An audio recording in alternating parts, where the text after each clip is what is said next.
You piecing out on this one, Cal? Yeah. I'm starting to feel my back, so I'm just going to piece out. Well, we're finally doing it. Let's talk about Callum's back. I'm not familiar with the circumstances around his original injury, whether it was parkour or weightlifting or what. What I do know is that the risk factors for this injury have been around for a long time. That is the case with many injuries. There is often an instant of tearing, pulling, compression, popping, whatever, but that is just the straw that broke the Callum's back. The root causes have been around for years before that moment. And the long healing times experienced afterwards are often from the ongoing continual stress on that part of the body from the original risk factors. So let's investigate. To understand back pain, we need to understand a little bit about backs. They've got lots going on. There are all kinds of muscles, tendons, and ligaments connecting this guy together. But that's not too important. What we really need to understand is how the back can move. They can go in 4 directions, forward and back, twisting left and right, and gliding left and right. But the one that is of particular importance for Callum and this video is the ability to rock left and right. This is largely impossible in the lower lumbar spine because the vertebrae here are too big to really rock side to side, as they have more weight to support the further down the spine they are. However, roughly around the transition point from the lumbar to thoracic spine, the vertebrae get a lot thinner and get the ability to move side to side, to rock left and right. Okay, so how can this cause pain? Pain arises when any one of these movements is done to an extreme and often without adequate muscular support. Or worse, when several of them are done at the same time, badly under high force. And this is basically because of the compressional forces that occur down the side of the spine from the weight tipping over it. And what Callum does is super interesting, and there are lots of components that make that up, so let's go deeper. For Callum in particular, we need to pay attention to how he transfers his weight between his feet and the shapes he makes with his spine as he does this.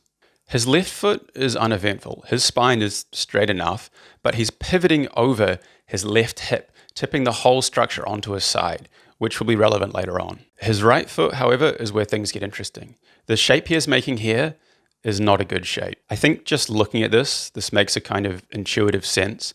The distance between his hip and his shoulder are too close. The angles here are too sharp.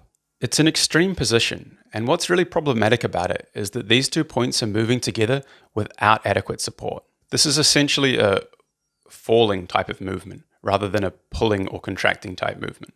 And this isn't just a takeoff thing. Essentially, a smaller version of this happens on every step. Basically, every time he transfers weight across onto his right foot. Look at this weight transfer. It's essentially a collapse to the right every time he steps right.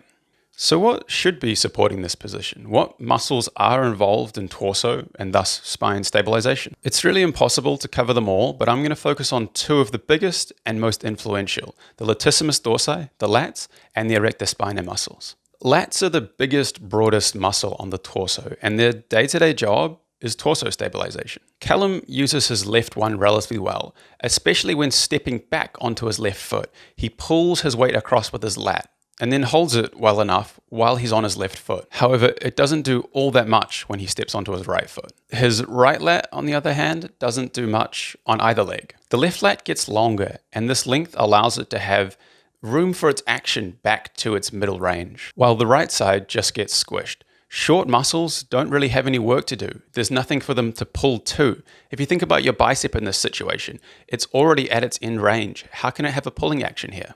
Erector spinae muscles extend the back, pull the hip back, and have an action in torso stabilization as they go from the hip all the way up the torso. And they can act on either side of the spine, pulling it either left or right.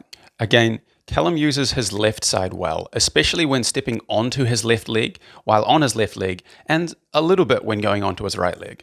His right erector spinae, however, ends up with a similar fate to its right lat.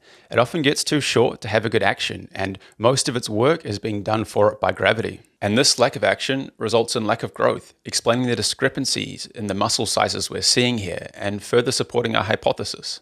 We can also see a bunch of other evidence supporting our theory. His right abdominals also follow the same pattern. They're consistently squished by gravity, so they have less to do, they fire less, and they grow less. In this casual flexion position we see here, Callum's left abdominals are doing a lot more than his right. His right shoulder blades also tell a similar story. As he lands onto his right foot, his right shoulder blade almost immediately starts to wing off his body. This line we can see appearing partway down his back is it's starting to lift off his body, and as he travels further through the step, we can see it peeling further and further off his torso. This is just a disaster. Look at how well his left one is attached to his body. It's glued to him throughout all of his step. This is how a shoulder blade should move, and this right-sided winging is basically showing us that a bunch of his right-sided shoulder blade muscles and torso stabilizing muscles just aren't activating through his step. And this position in of itself is further disadvantaging their action. We can see other evidence of this in his general movement patterns too. His right leg adducts. It moves dramatically towards the midline in front of his left leg when he's walking and running. And this adduction movement is happening as a result of gravity. If we remember his preferred left foot standing position from earlier, this lean that he's done with his torso has essentially had the action of lifting his right hip higher up into the air. With his right hip higher, his right leg ends up higher, and then gravity acts to pull that leg back down towards the midline as he steps onto that foot. And this will cause his inner leg muscles, his adductors, to be less developed again. And as a result of this, it's very likely that he'll be picking up ITB pain and TFL pain on the outside of that right leg. And this is true for most people I see with ITB and TFL pain.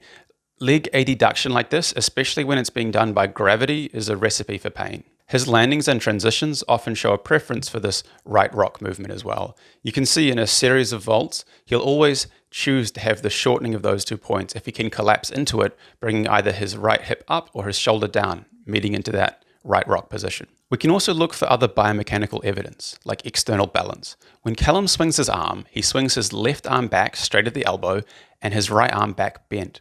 Why? This isn't just a one-off thing. This is all the time in strides, in cat passes, and run-ups. The straighter left arm is an attempt to use gravity to balance the weight of the torso rocking right. The arm weighs something. The further out left you put that, the more it can act to pull you left. His head also does the same thing. It's nearly always going left in an attempt to balance the collapse that's happening to the right. This is actually a super common thing for people to do, attempting to balance non-central weight from their extremities rather than from their center. This can also be dangerous. This, I believe, was a major contributing factor to Callum's near-death bail in Roof Culture Asia. Look at his arm swing on this cat pass. Left arm completely straight, right arm bent. This lack of centrality is dodgy. Okay, so the evidence is pretty compelling. He's almost definitely rocking right onto his right foot. This uncontrolled compression can cause pain on both sides of his spine. One side from the vertebra compressing down into each other and the muscles and ligaments and bones that get caught on the crossfire. And two, on the left side from the disc, the stuff that acts as padding between the spine vertebra, getting bulged out to the left side from the pressure coming down onto the right side. The juice gets squeezed out and bumps into things like nerves on this side, and trust me, that's no fun at all. And it's likely, as a result of this and other factors, Callum may be picking up some sciatica pain too, where the nerves that run down the legs get caught, and this can be very painful.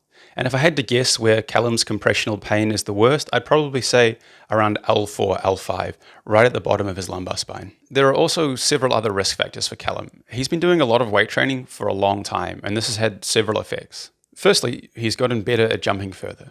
But what it's really done is made him better at what he already did. It hasn't actually changed his fundamental movement patterns. He looks the same jumping in 2012 as he does in 2022. It's also given him a much bigger, heavier torso, which is more weight he has to support, but it's given him no better way of doing that. And for his size, his glutes are super underdeveloped, especially proportional to things like his quads. And his glutes should be much bigger and playing a role in torso and hip stabilization too, but I won't go into too much detail on that part of this for this video. Another really interesting thing about Callum is his bunion on his left foot. Knowing what we now know about Callum's movement, we can actually start to understand the bunion's biomechanical origins. Bunions are basically caused by two things: continuous excessive rotational forces through the foot and leaving the foot early, not getting through to the end of the step. This combination of forces over time basically bend the foot bones, and Callum does both of these things on his left foot. He is often short through his left takeoff foot. His leg doesn't extend all the way back. His knee often doesn't straighten the whole way, and his ankle doesn't straighten the whole way. And so he's leaving the step too early, not getting through to the end of his foot. This combines with the rotation you see here, which originates at his hip for a number of reasons. One, his support pattern is found through his left lat and left erector spinae, both of which have the action of pulling his left hip back in space. And two, because his right leg adducts so much, because of his left leg standing position, remember that lean over to the left, that action of his right leg coming in front of his left acts as a weight pulling him round. And this acts to twist his hip round even further.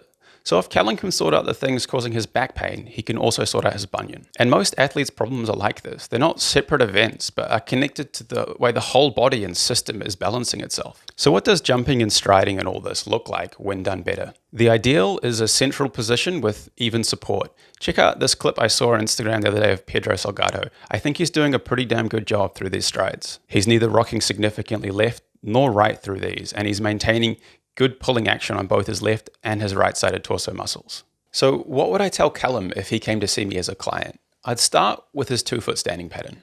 He tends to stand with more weight on his left foot more often, and his left foot standing pattern comes into play with his left lean. However, every so often he does rock to the right as well. So I'd start with centralizing this, getting weight even on both feet, and in particular bringing his left hip further forward in space, getting him out of that left lean position that he's in. Then I'd really focus on getting him to feel and understand the movement that's occurring at that midpoint in his spine. That's where he's getting into trouble. I'd then get him standing on one foot and then the other with a central stable torso position. For him, that would involve using a lot more right lat than he is currently, and just standing in front of a mirror, moving between one foot and the other, keeping these lined up well. And it's not like Callum can't use his right lat. Occasionally he'll fire it aggressively and squeeze down into it very heavily, but it's about consistency and quality of movement pattern. And then eventually scaling this up into slightly more complex movements like walking or jogging and eventually running. But this is not something that would happen overnight. It's probably quite some time before he'd be able to learn to stay central in high-level jumps. We're working at changing a lifetime's pattern here. Okay, so I've just picked on Callum for quite a lot of time in quite a lot of detail. And I just want to say this is no disrespect to Callum as an athlete or a person. I think he does some great jumps, and I think he's a wonderful voice in the parkour scene and community as a whole. And he just happens to do some less than ideal torso stabilization, which hurts his back. And I think people could learn a lot from it, which is why I made this video. But don't go hassling Callum about it. I'm sure that goes without saying. Anyway, that's all for this week. Thanks for watching, Friendly Posture peeps. I hope you all learned something. This video was pretty dense, so it may benefit from a rewatch to pick up on some of the connections I was making between these points. But anyway, let me know what you guys would like to see next. Any other well-known athletes in parkour or other disciplines with interesting injuries or movement things you'd like explained? Let me know. Cheers. Peace out.